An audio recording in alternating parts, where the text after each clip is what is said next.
어떤 분이 이제 하나님의 뜻을 이제 새해에 올해 나를 향하신 하나님의 뜻이 뭘까 해서 성경을 펼쳤습니다. 자, 그랬더니 마태복음 27장 5절 말씀이 나왔어요. 자, 이 말씀이에요.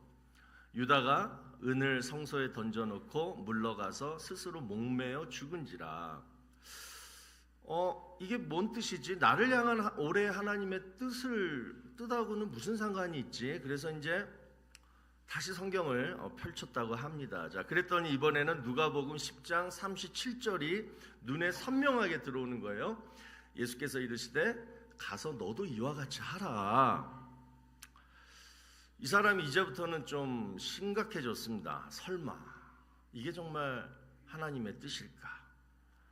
그래서 한 번만 더 해보자. 그래서 마지막으로 딱 한 번 더 성경을 펼쳤는데, 한 번 더 펼쳤는데 이번에는 뭐가 나왔어요? 요한복음 13장 27절 속히 하라. 뭐 여러분들 다 아시기 때문에 좀 목사님 왜 오늘 저런 걸 하실까 좀 그런 건데, 이게 고전 유머죠. 고전 유머인데 제가 이 말씀을 왜 하냐면 사실 우리들 마음에 이런 마음들이 있거든요. 그러니까 어떤 문제를 놓고 기도하면서 하나님 뜻이 뭘까? 성경을 통해서 한번 알아보자. 그래서 성경을 쭉 읽어 내려가다가 오늘 나에게 주시는 어떤 말씀이 하나님의 뜻일까? 읽은 거는 되게 많은데 분명히 어떤 게 하나님의 뜻일까 분별하는 것이 그렇게 쉽지가 않아요. 거의 대부분이 내 주관적인 생각이 들 때가 많습니다. 그러면 어떻게 해야 되냐? 지성이면 감천이다. 하나님도 감동을 받으시겠지. 그래서 내가 정성껏 기도하면 하나님이 직접 꿈으로 가르쳐 주시거나 아니면 내 손을 잡고 내 발걸음을 직접 인도해 주실 것을 우리는 바랍니다. 그러나 이것도 100% 확신이 들지는 또 않아요. 오히려 이 점쟁이들은요, 동전이나 아니면 쌀 같은 그런 도구를 통해서 내 운세를 그 자리에서 딱 말해줍니다. 또 사주를 보는 사람들은 내 생년월일과 태어난 시간을 어떤 공식에 넣어서 바로 답을 말해줍니다. 그러니까 어떤 도구와 공식이 나름 있다라는 거예요. 그리고 속 시원하게 말을 해준다는 거예요.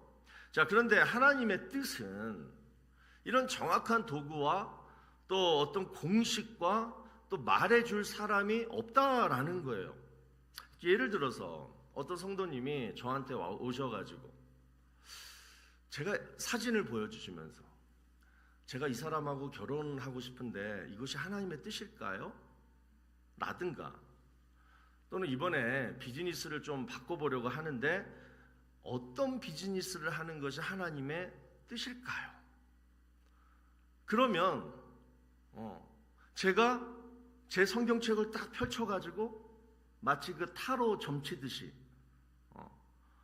이것이 하나님의 뜻입니다 라고 말하면 여러분은 제 말을 믿으시겠습니까? 제가 어렸을 때요, 그 동네에 그 예언의 은사가 있다고 여자 전도사님이, 굉장히 유명한 전도사님이 계셔가지고 저희 어머님이 그분을 저희 집에 모셔가지고 저희 오남매를 쫙 기도를 바쳤어요. 그런 적이 있어요. 그래서 우리 인생에 대한 예언을 막 하시더라고요, 그분. 나는 어려서 그때 유치원 때인가 기억이 잘 안 나는데 우리 큰 누나가 기억이 나요. 우리 큰 누나가 이 자매는 장차 커서 정말 돈을 많이 벌 거래. 굉장히 부자가 돼가지고 이 집안을 일으킬 거래. 지금 목사 됐어요, 저희 누나. 제가 잘 그거 안 믿습니다. 예언 은사라고 뭐 이렇게 하시는 분들. 그러니까 하나님 뜻을 우리가 어떻게 알 수 있느냐. 그런데 로마서 1장 20절에 보면요, 하나님의 뜻은 아니지만 하나님의 능력과 신성에 대해서 이렇게 설명하고 있어요.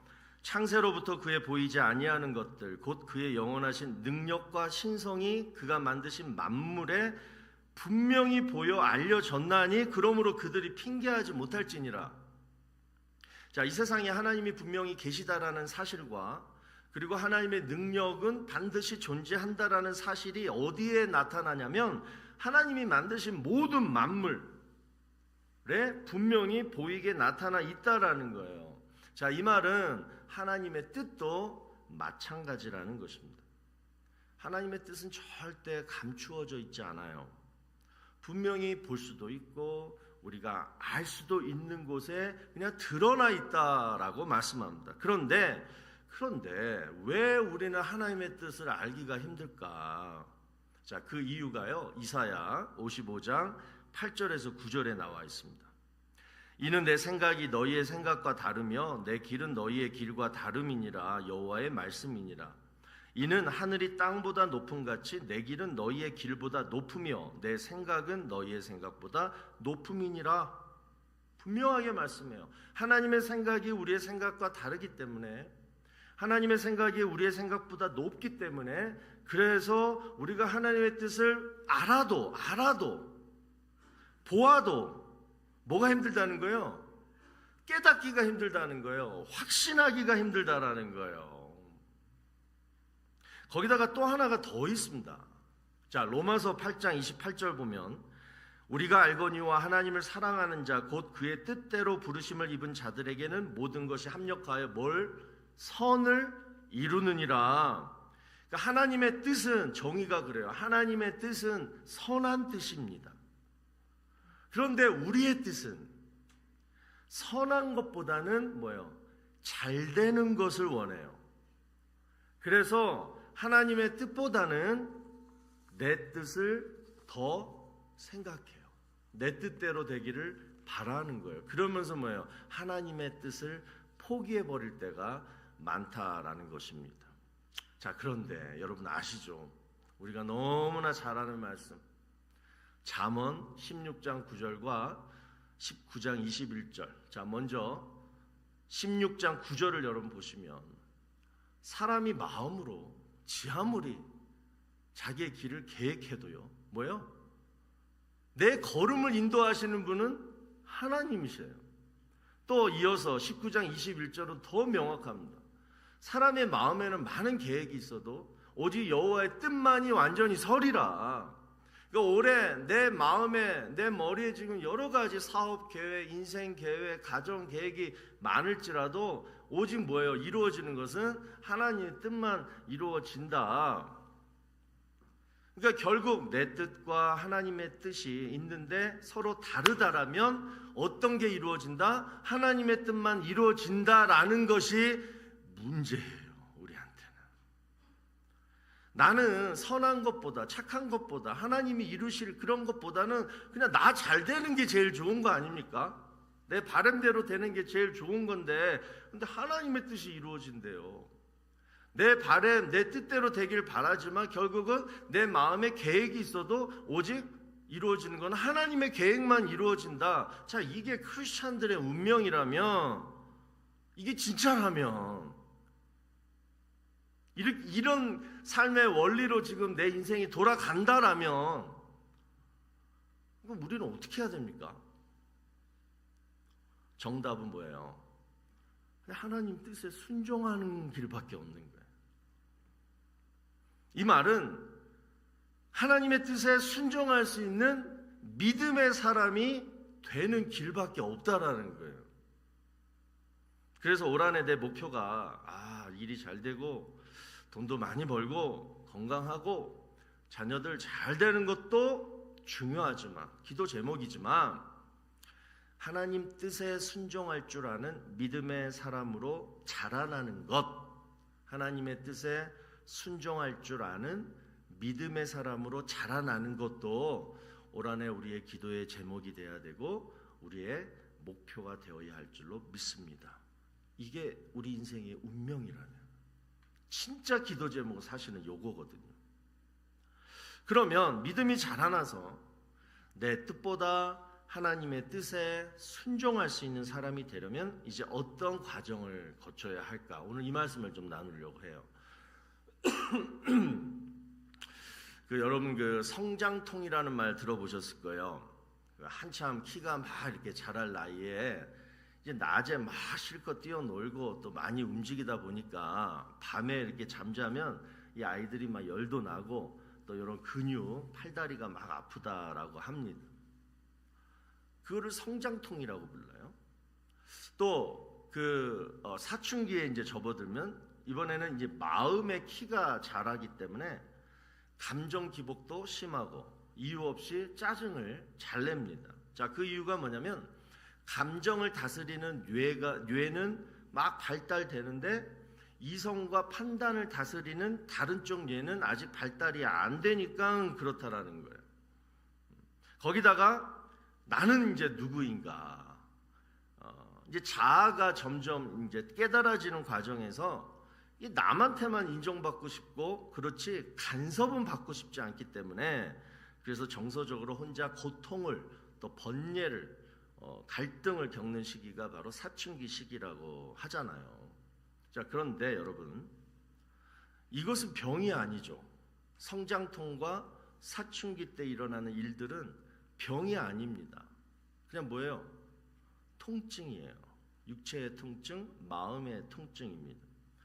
다시 말해서 성장하기 위해서 어쩔 수 없이 받아들여야 하는, 어쩔 수 없이 경험해야 하는 아픔이에요.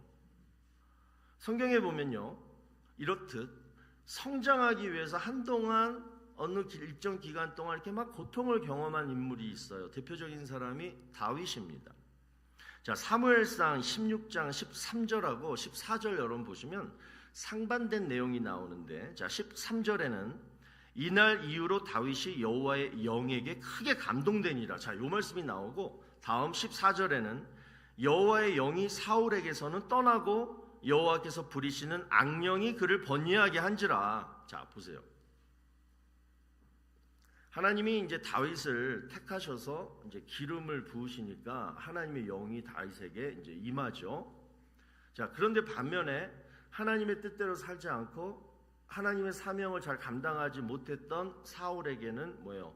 하나님의 영이 떠나는 일이 발생돼요. 자, 그러면 여러분 그 다음 장, 그 다음 내용은 당연히 무슨 내용이 나와야 되는 거예요? 상식적으로 다윗은 잘 되고 사울은 못 되는 일들이 나와야 되잖아요. 그런데 반대의 내용이 나와요. 다윗은 뭐예요? 이어서 골리앗과 싸우고 사울 왕의 질투로 막 광야에서 도망 다니고 또 수많은 전투를 막 싸워가면서 정말 이렇게 막 고통스러운 그런 시간을 보내게 됩니다. 그러나 우리는 알아요. 뭐예요? 이 고통의 시간들이 결국 다윗을 성장시켰다라는 그 내용들이 우리 시편에 쫙 나와 있잖아요. 그리고 이제 다윗은 왕이 돼요. 성군이 돼요. 자, 그런데 반면에 사울은 보세요. 하나님의 영이 떠났어요. 그랬는데 보니까 그렇게 크게 고통스러운 그런 사건들이 없어요. 그냥 혼자 시기 질투하면서 막 번뇌하는 일들은 많지만 결국 뭐예요? 자신이 자살로 생애를 마지막 비참하게 그렇게 죽게 될 것을 모르고 그냥 이렇게 살아요. 여러분, 같은 통증이지만 죽음을 향해서 가는 통증은 병입니다. 그럼 빨리 병원 가서 치료 받아야 돼요. 이 병은. 하지만 내 성장과 내 변화를 위한 통증이라면 우리는 아프고 힘들고 어려워도 끝까지 뭐예요? 견뎌내야 되고 참아내야 돼요.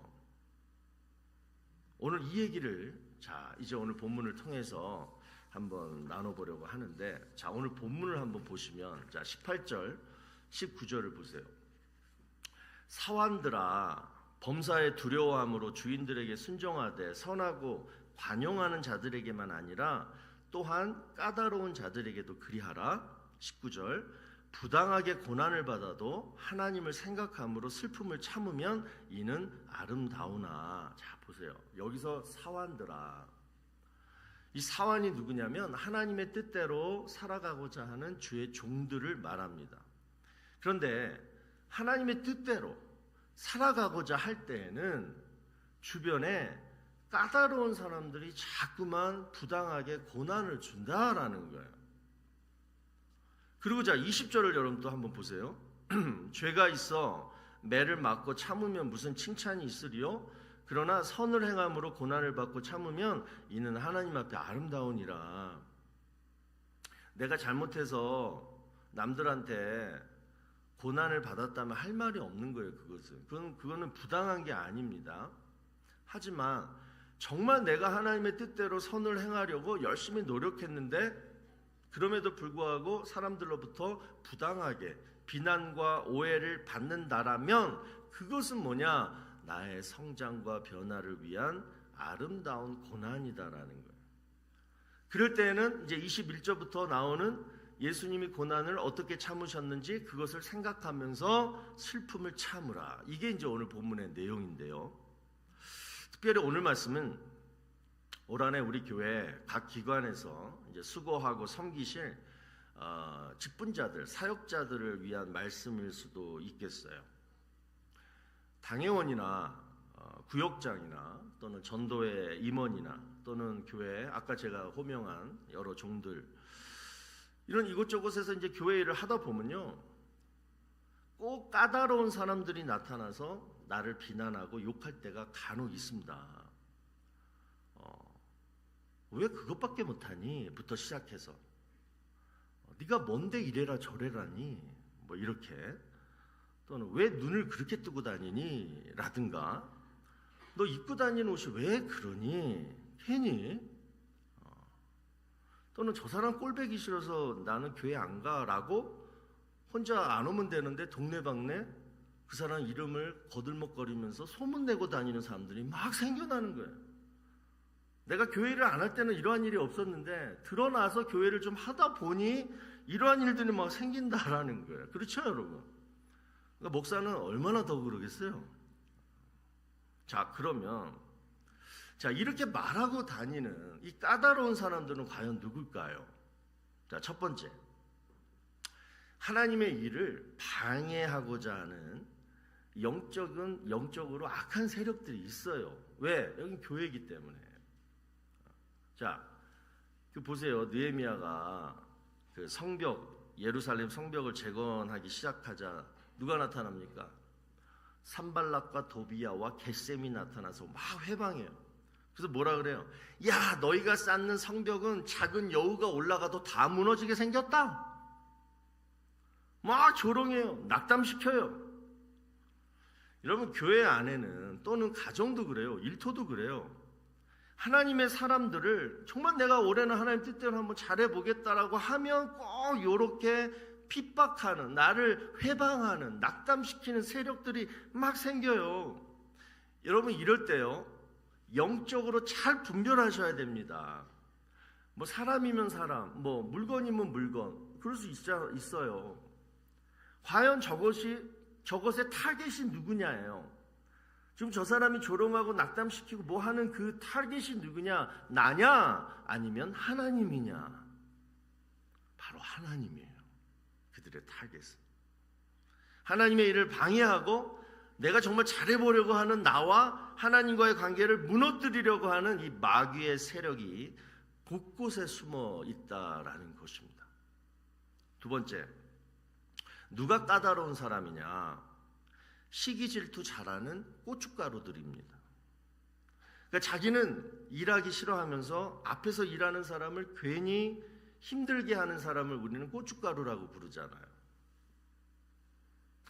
어렸을 때 성탄절이나 이제 부활절 때 되면 교회에서 이제 성극을 하면 그때 이제 제일 큰 관심사가 뭐냐면 누가 주인공이냐, 누가 예수님이냐, 누가 마리아냐, 뭐 이런 거 가지고 좀 그래요. 전도사님하고 이제 선생님들이 고민해가지고 공정하게 이제 주인공을 딱 캐스팅했는데 이제 일부 학생들과 이제 학부모들이 그 주인공을 가만히 안 놔둬요. 연극도 못하는 애를 왜 주인공으로 시켜서 왜 그랬냐부터 시작해가지고 뭐 목사님 아들이니까 뭐 장로님 딸이니까 주인공 시켰다. 괜히 그냥 죄 없는 목사님 장로님까지 막 비난을 받아가면서 뭐 그러한 일이 있었어요. 열심히 있는 교회가 그래요. 여러분 성경에도 이런 부류의 사람들이 많이 나옵니다. 자, 보세요. 대표적인 사람들이 누구냐면 요셉을 괴롭혔던 그 형들 보세요. 왜 요셉을 괴롭혔어요? 요셉만 막 아빠가 이뻐하니까. 거기다가 뭔가 좀 심상치 않을 것 같은 그 요셉이 꾼 꿈 있잖아요. 그 꿈 내용을 들어보니까 요셉은 막 이렇게 올라가고 자기들은 이렇게 막 엎드리고 막 이러니까 그 꿈도 싫은 거야. 왠지 이게 이루어지면 큰일 날 것 같다. 그래서 어떻게 돼? 형들이 요셉을 죽이려고까지 했잖아요. 또 모세가 민족의 지도자가 되니까 형 아론과 누이 미리암이 가만히 있다가 야, 하나님이 너랑만 대화하시냐? 나도 하나님 일꾼이고 종이야. 그러면서 모세가 그렇게 잘못한 것도 없는데 바로 이 열등감, 질투 때문에 모세를 괴롭혀요. 또 그 마리아가 있잖아요. 마리아가 향유 옥합을 딱 깨트려 가지고 예수님 발에 이렇게 부어드렸을 때 그 좋은 일을 하는데도 그 자리에 있던 사람들 중에 마리아를 막 책망한 사람들이 누구였어요? 바로 가룟 유다를 비롯해서 예수님의 제자들이 그랬습니다. 그러니까 자신들은 예수님하고 늘 같이만 다녔지 그렇게 헌신을 하지 못했고 또 그렇게 섬길 마음도 없으면서 자신들이 못하는 것을 그 여인이 하니까 그것을 비난하고 꾸짖고 책망했다는 거예요. 자, 여러분, 하나님의 일을 하다 보면요, 이렇게 자격지심 또는 질투, 정말 이런 못난 마음으로 나를 비난하고 꾸짖고 책망하는 그러한 말도 안 되는 경우들이 생길 수 있다라는 것입니다. 우리 교회는 절대 이런 일 없어요. 지금 다 다른 교회 얘기하는 거죠. 내가 그랬는데 막 이런 생각들 하지 마세요. 세 번째로 누가 까다로운 사람이냐면요, 나랑 가장 친하게 지낸 사람이 결정적인 순간에 까다로운 사람이 됩니다. 그 다윗과 골리앗 싸움 있잖아요. 다윗이 골리앗과 싸우기 전에 먼저 무엇이 다윗을 힘들게 했는지 아십니까? 형 엘리압이 막내인데 그 다윗이 막 비난하고 조롱하고 막 힘들게 했어요. 아니, 막내 동생이 와가지고 용기를 내가지고 골리앗과 싸워 한번 이겨보겠다고 이렇게 하는데 장남이었던 형 엘리압이 뭐라고 해요? 야, 너는 들에서 양이나 치지 너 여기 왜 왔니? 너 전쟁 구경하러 왔니? 이 완악하고 이 교만한 놈아, 화를 냅니다. 여러분, 이게 화를 낼 일입니까?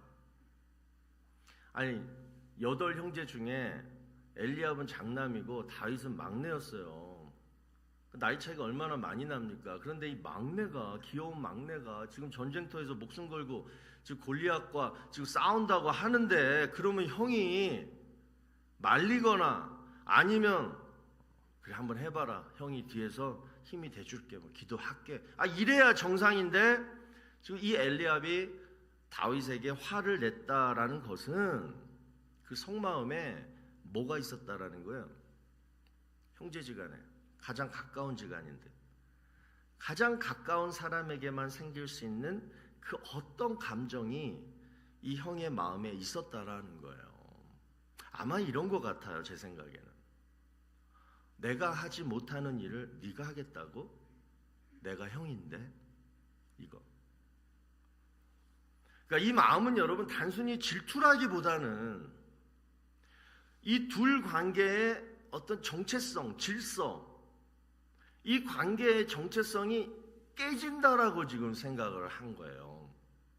나는 형이고 너는 동생인데 형이 못하는 일을 네가 한다면 지금 너와 나와의 관계는 앞으로 어떻게 되는 거지? 이거예요. 이럴 수 있잖아요. 이 마음이 엘리압으로 하여금 분노를 이렇게 표출하게 만든 것입니다. 근데 성경은 여러분 이 엘리압을 나쁜 사람이다, 특별히 그렇게 기록하고 있지는 않아요. 그러니까 자기 대신에 막내 다윗이 이스라엘의 왕으로 택함을 받고 그리고 기름 부음을 받았다는 사실, 그 사실 하나만 기록되어 있습니다. 그래서 저는요, 엘리압이 다윗에게 화를 냈다, 이 사실이 너무나 당연해 보여요.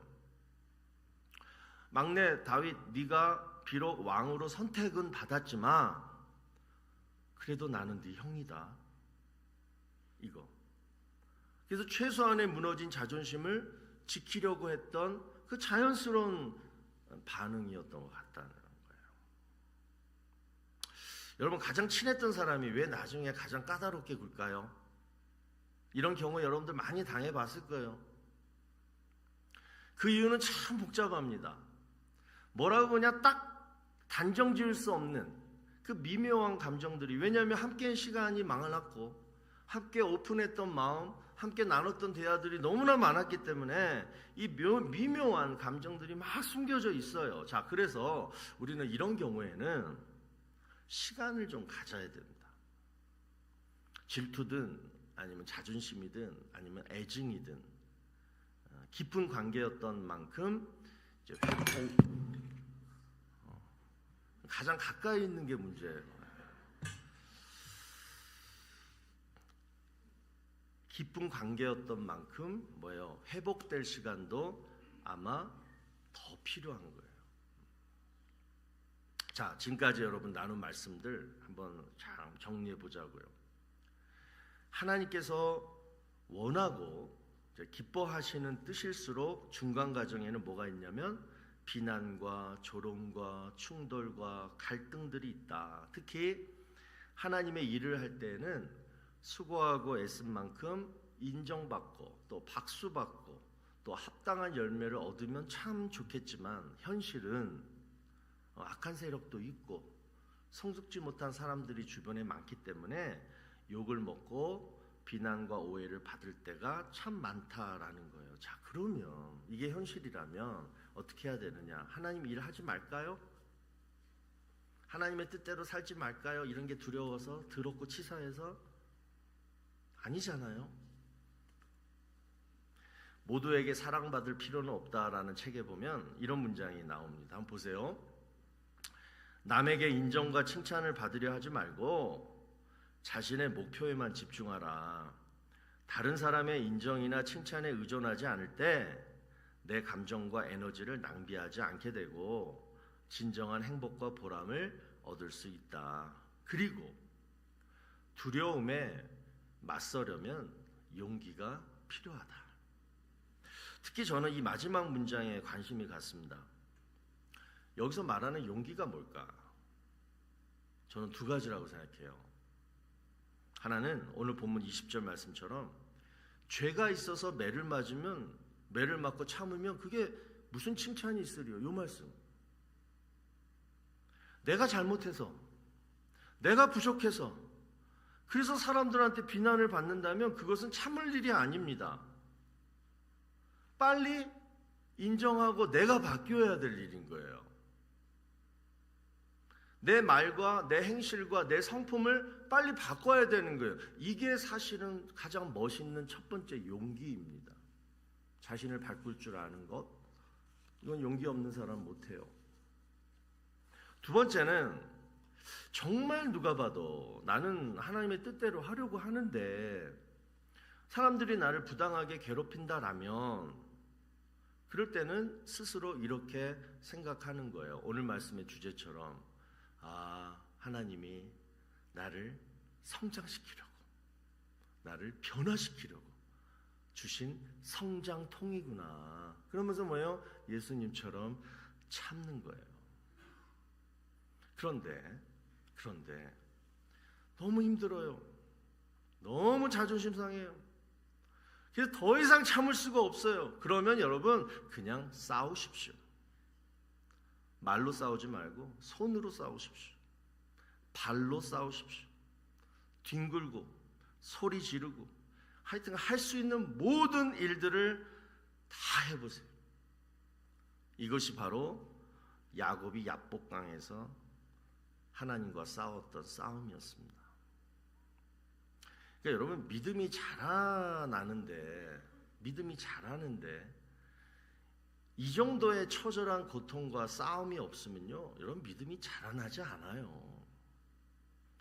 그러니까 내 믿음이 자라나기 위해서, 내 믿음이 성장하기 위한 당해야 되는 이 성장통, 이 고통은요, 애드빌 몇 알 먹는다고 낫지 않습니다.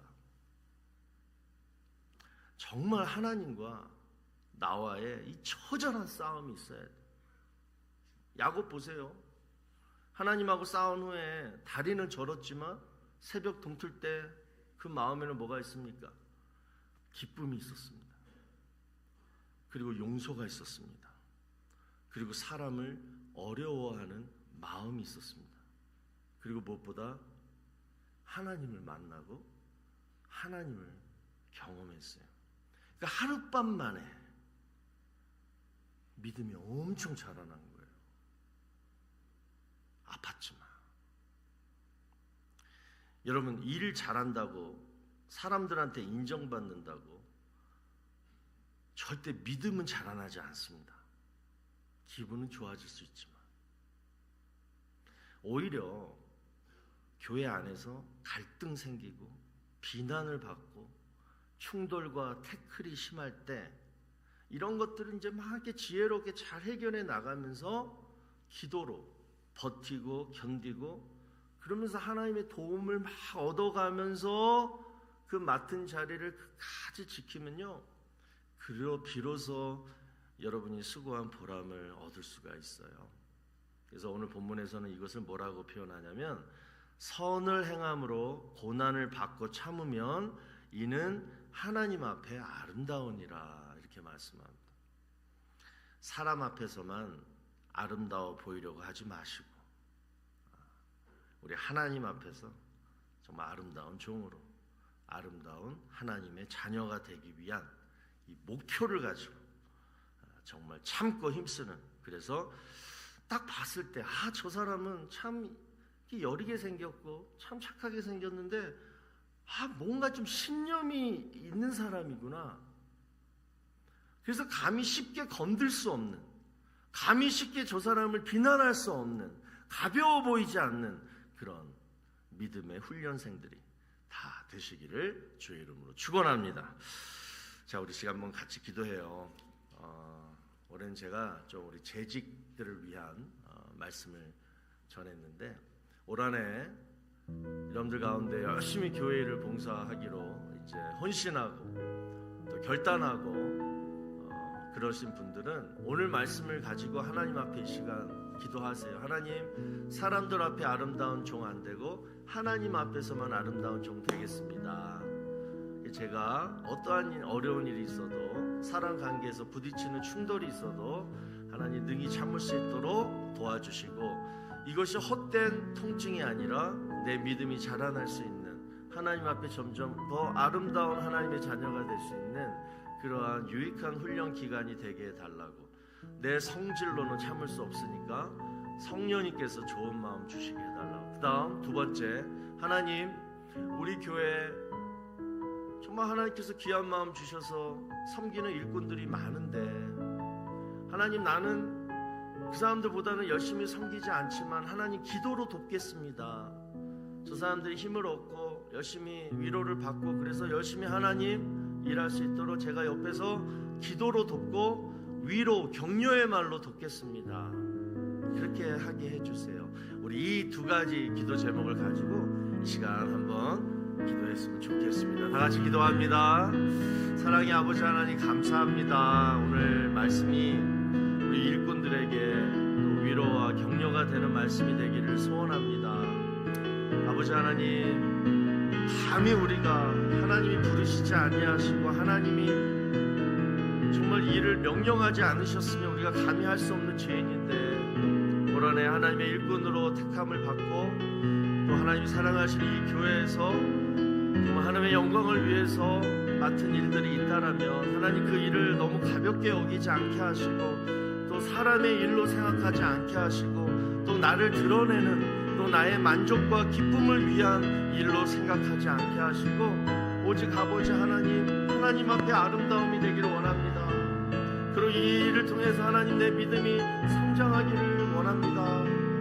그것뿐입니다. 아버지 하나님, 이 마음으로 우리가 결단하게 하여 주시고, 그리고 아버지 하나님 오늘 말씀의 은혜가 주는 자에게나 또나 하는 자에게나 또는 옆에서 돕는 자나 모두에게 다 은혜가 되고 결단이 되는 말씀 되게 하여 주시옵소서. 인도하여 주시옵소서. 자, 여러분 우리 다 같이 일어나셔서요, 우리 태일송 부르는데 오늘은 시선이라는 찬양을 하고 싶습니다. 나의 시선이 아니라 하나님의 시선으로 하나님의 일을 바라보고 내가 살아가는 세상을 바라보고 나의 가정과 일터를 바라보게 해달라고 그 간절한 마음을 가지고 우리 찬양하겠습니다. 내게로부터 눈을 들어 주를 보기 시작할 때 주의 일을 보겠네. 내 작은 마음 돌이키사 하늘에 꿈꾸게 하네. 주님을 볼 때 모든 시선을 주님께 드리고 살아계신 하나님을 느낄 때 내 삶은 주의 역사가 되고 하나님이 일하기 시작하네. 성령이 나를 변화시켜 모든 능력 사라질 때 주의 일을 보겠네. 광대한 한강 가운데서 주님만을 알게 되리. 주님을 볼 때 모든 시선을 주님께 드리고 전능하신 하나님을 느낄 때 세상은 주의 나라가 되고 하나님이 일하기 시작하네. 모든 시선을 주님께 드리고 전능하신 하나님을 느낄 때 세상은 주의 나라가 되고 하나님이 일하기 시작하네. 아버지 하나님 감사합니다. 하나님은 저희를 하나님의 일꾼으로 부르셨지만 일은 하나님이 하시는 줄로 믿습니다.